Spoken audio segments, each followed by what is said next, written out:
Danielle Pletka is senior fellow at the American Enterprise Institute, and she focuses on U.S. foreign policy in the Middle East in particular, but she knows the entire world, believe me. Before joining AI, Ms. Pletka was a senior professional staff member for the Middle East and South Asia for the Senate Committee on Foreign Relations. Danny, thank you so much for joining us today. I'm going to start, sort of in the place where I left Richard. I am interested in this array of threats. One of the reasons why we're doing this is, we've got kind of threats we've had for a long time, new things kind of bubbling up. But Iran is out there, and you have lots of thoughts on front. What would a smart Iran policy today look like that you would put on the table? Look, I think there's good news and bad news about the Trump administration's Iran policy. They're a little bit like the dog chasing the car. They've caught the car, they've got Iran right where they want them, and they're not quite sure what to do. I think that I've said this before, and I haven't found anything persuasive that makes me rethink it. The president wants to do a North Korea. He wants to sit down with the Iranians. He wants to make a better deal than the JCPOA. I don't think the rest of his administration wants to do that. I think they want Iran not just on its knees, but they'd like to see this regime go. That'd be my preference as well. But that sort of split personality problem means that we've used the tools of sanctions to bring the Iranians to their knees, but we haven't really figured out what we want to do with them now that they're there. Well, while, the dog has caught the car and they're holding Iran in its teeth, is a great metaphor. China is now cooking up a new deal with Iran on closer security cooperation, closer economic cooperation. Iran has options out there unless you bring it to the table, right? Well, yes, Iran has options. On the other hand, I'm not quite sure whether the Chinese should be super proud that their current options are to be friendly with Iran because the Americans and the Europeans and our friends in Asia are all going in another direction. That's kind of a Russia-style foreign policy of weakness. China has previously played a weak hand very skillfully. Now it appears to be playing a strong hand rather weakly. Iran is not going to be a secret for China to parlay into much. All it really is a means to stick itself in the craw of the United States. Well, let me move from the micro to the macro and get the Danny Pletka dashboard for the world.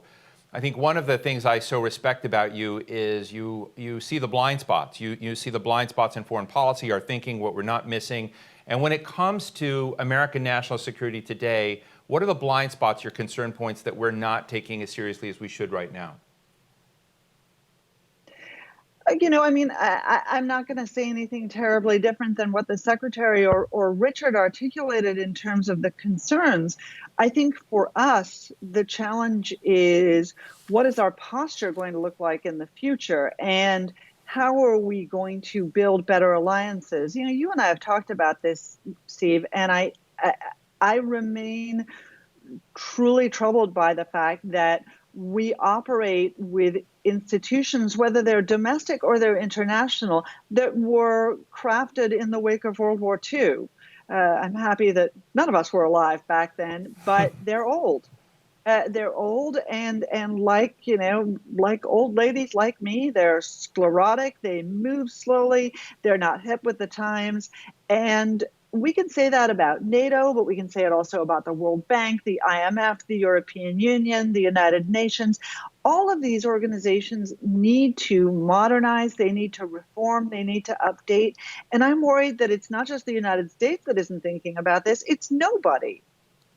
Why aren't we taking the lead? I mean, I know that international institutions right now are, particularly in this administration, are looked at skeptically as being constraints on American power and sovereignty while other nations free ride. Don't you think part of our national security course forward is to lead in that process and to rewrite those institutions, rewrite the way power works? Look, that's my ideal world. These are organizations that were crafted on the back of American power, with the American guarantee, whether you're talking about it's the freedom of the commons, it's the fact that we can navigate through the South China Sea as $1 trillion worth of trade does, and not be afraid, to the Bretton Woods Agreement, to all of these things that have the American hallmark on them. Ideally, we would have that vision. The problem is that there's so little consensus now about what the world ought to look like and what these organizations ought to look like. And without that beginning of that consensus, we can't begin these reforms. One of the things I've been thinking about is whether or not, COVID-19 and the SARS-CoV-2 came from a lab in Wuhan or was developed naturally, as most experts think, and from zoonotic transmission. It kind of gives, an example out there to a country that plays around with potential bad pathogens. And I'm just wondering if you think that we need to do a lot more when it comes to biodefense, as we think about different threats, different things out there as we proceed into the future, getting rid of the past, preparing for the future. Do you worry that what we're experiencing today with COVID is teaching other bad actors lessons out there that we need to worry about? I mean, unless they're extraordinarily stupid, of course it's teaching them bad lessons. Look at the cost this has imposed in life and in treasure on the world. And again, remember what most people who are very troubled by China's role here think is not that China developed or created this pathogen, but that China isolated this pathogen through research and then through irresponsibility let it escape. God forbid all of the countries and the non-state actors that are interested in biological weapons, and we know that Al-Qaeda is interested, we know that ISIS is interested, we know the Russians have done substantial work here. Lots and lots of bad actors have got to look at this example and say to themselves, hey, wait for me, I want to do that. One of the areas, I mean, you and I have talked over the years, but one of the areas that I sort of reflect that I was wrong is that I thought that there was sort of a pool of a kind of human rights commons, that the spread of democracy was strong enough that the decisions that we had to make about war and peace and what America did really had to be made on other issues. But that world is disappearing, and you see the rise of illiberal leaders. You see, the minority rights falling through the window. And it's now I said, wow, Steve, human rights really did matter on the national security picture. Where are you in that as a vector now? Because I sort of feel like it's the part of the discussion that used to be a kind of cliche, Wilsonianism versus Nixonianism. Now it seems very different. I don't even know how to talk about it, but I am very, very worried about democracy fading, about human rights fading in ways that I wasn't before. So you're right, I was wrong. Where do we go now with this in kind of reestablishing, if you will, some of that human rights undergirding of society? Because I don't see it going in the right direction. Well, first of all, I just want to make sure there's a recording of this, because Steve Clemons said, you're right and I'm wrong, and I'm going to be replaying that for years.